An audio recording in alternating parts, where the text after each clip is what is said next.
Here we go again. Samsung versus Apple in 2023. The new Galaxy S23 Ultra takes on the iPhone 14 Pro Max. Both companies are absolutely toe-to-toe when it comes to features, but also, you guessed it, pricing. The S23 Ultra and the iPhone 14 Pro Max has the same price in the US, but outside, they are both expensive as hell thanks to the sprinkle of tax on top as well as the global inflation. It depends on which market you live in, so value isn't even a battle anymore. At least with Samsung, you do get free buds as well as a 1-year Samsung Care Plus, so that is still a win for Samsung. But which is a better buy? Well, this is the first year where we have the least amount of change in terms of design on the S23 Ultra compared to the last year's model, which is what Apple has been doing since forever. But it's not really a bad thing because both phones are amazing and really premium. Both have matte finishes with premium in-hand feel, but there's still one winner, or I should say one favorite out of these two phones. And that for me is the S23 Ultra with its timeless clean design,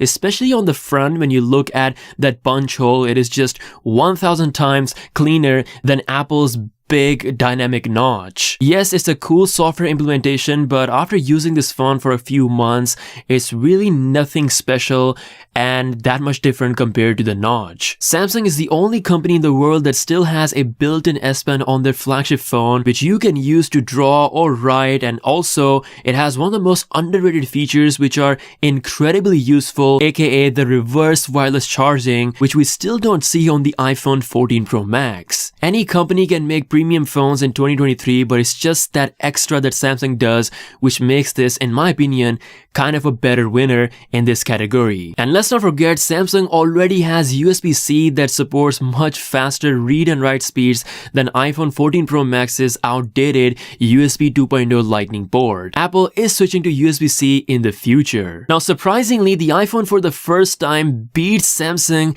in display tech. Yes, Apple still has the brightest display on any smartphone out there, and this display is made by Samsung. While Samsung's screen is incredibly bright as well, it's just not number one anymore. We've got 1750 nits on Samsung versus 2000 on the iPhone 14 Pro Max. Would you prefer a brighter screen or a cleaner looking screen? Let me know in the comments below. Now, in one area where Apple has always beaten Samsung is in the processor department, and well, things have taken a very interesting turn. Samsung finally swallowed their pride and actually used Qualcomm's best chip on all Galaxy S23 models worldwide, which is the Snapdragon 8 Gen 2 chip, which is for the first time giving the S23 Ultra a better gaming performance than the iPhone 14 Pro Max. Yes, it is true. CPU-wise, iPhone is still ahead of the game. It still has the highest benchmark score, but things are looking a lot more even Stevens this year. The question is, will the S23 Ultra be able to match iPhone 14 Pro Max when it comes to smoothness and animations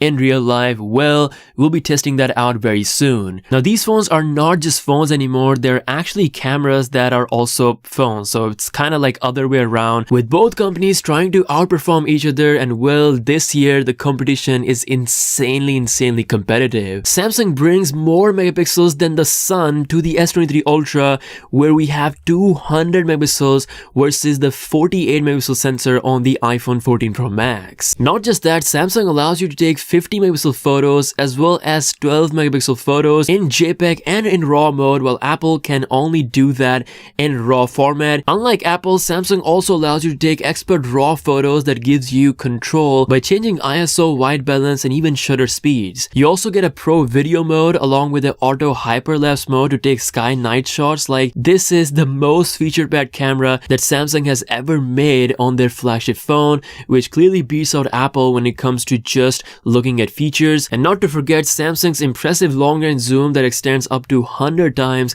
is back with even better quality than Apple's standard 3x optical zoom. To all of this monstrosity, Apple's biggest clapback at Samsung is its unmatched perspicacity when it comes to video performance. This thing is an absolute beast, and when it comes to videos, if I have to choose one phone, it will still be the iPhone 14 Pro Max. This year, Samsung is trying their best to change that, and and well, they've learned a few things from Apple by implementing a proper 4K portrait video mode, making it look just as crisp as Apple's cinematic mode. You also get uncropped 8K 30fps video recording as well as even better HDR performance in videos. While that is awesome, you still can't edit portrait videos after you shoot them on the S23 Ultra, which you can do on the iPhone. So clearly there are some areas where Apple still has a bit of an upper hand, but Samsung is trying their absolute best. They're bringing uncropped 8K 30fps video as well and improved HDR performance in the normal 4K video mode. So if anyone has a chance to at least match Apple when it comes to the incredible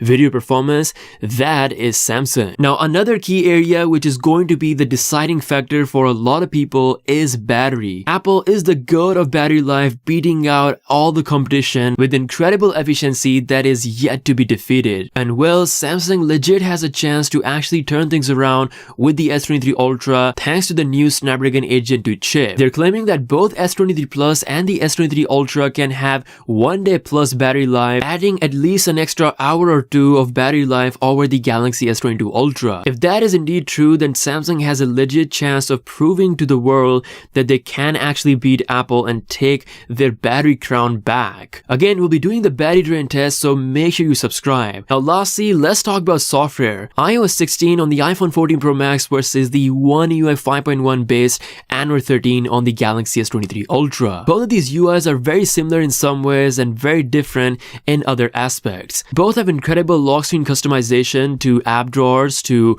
ability to copy things from an image, feature-rich AI assistants, etc. But still, Samsung remains next level when it comes to customization and overall features, while Apple stays humble and simple. The built-in theme engine, the ability to transform the phone into a desktop with the DeX connectivity. Apple still doesn't have these things, but what it does have is incredible stability and solid performance. iOS 16 had a rocky start, but Apple is very quick at fixing bugs, and if you're already in Apple ecosystem, for example, if you're using a Mac computer, then the iPhone is just going to make a lot more sense and it's going to work incredibly well considering how amazing Apple's continuity features are. Overall, you can't go wrong with either one of these software experiences, but it's gonna come down to stability and smoothness, which is where Apple has proven themselves time and time again. So I'm really looking forward to see what the S23 Ultra can bring as we test this phone out in the coming days. All in all, considering the value of both phones, they are expensive,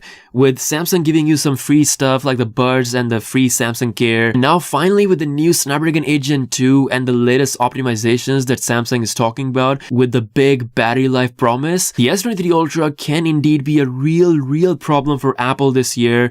But let me know what you think in the comment section below. Do you think S23 Ultra surpasses Apple, or you think iPhone is still the king? Drop your thoughts. With that being said, I'll see you guys later. Peace out.